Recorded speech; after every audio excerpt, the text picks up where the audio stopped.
Shiv Sena UPT के मुखपत्र सामना में मुख्यमंत्री देवेंद्र फडणवीस की जमकर तारीफ की गई है। सामना में लिखा गया है कि अगर वर्तमान मुख्यमंत्री गढ़चिरौली को नक्सली जिले के बजाय स्टील सिटी के रूप में नई पहचान दे रहे हैं तो इसका स्वागत किया जाना चाहिए।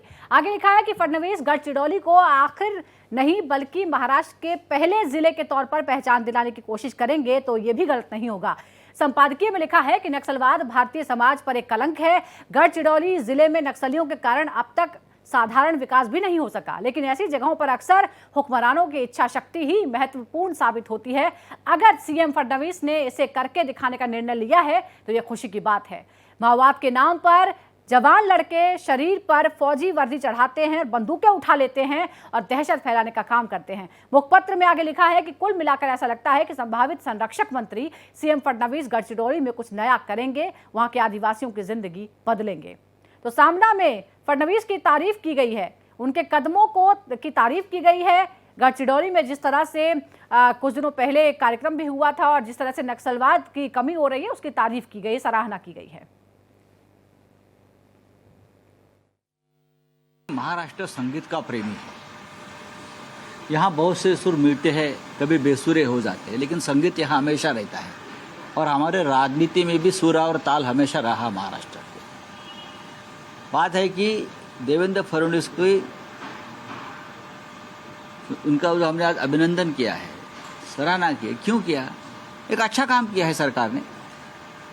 जरूर हम अपोजिशन में बैठे हैं, लेकिन हमारी महाराष्ट्र से नाता है, राज्य हमारा है और इस राज्य में गढ़चिरौली जैसे जिले में जो नक्सलवाद है, वो नक्सलवादी अगर आत्मसमर्पण करते हैं और संविधान का मार्ग अपनाते हैं मुख्यमंत्री के सामने, तो उनका हम स्वागत करेंगे। दूसरी बात ऐसी है, गढ़चिरौली में जो बेरोजगारी है, गरीबी है, वो दूर कर वहाँ देवेंद्र फडणवीस स्टील सिटी बनाना चाहते हैं, पोलाद सिटी।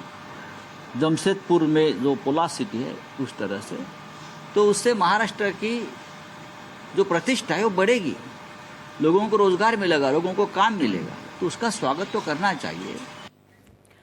तो सुना आपने संजय राउत कैसे तारीफ कर रहे हैं और क्या कुछ कह रहे हैं। हमारे संवाददाता अभिषेक पांडे हमारे साथ जुड़ गए हैं। अभिषेक, सामना में इस तरह से देवेंद्र फडणवीस की तारीफ के क्या मायने हैं?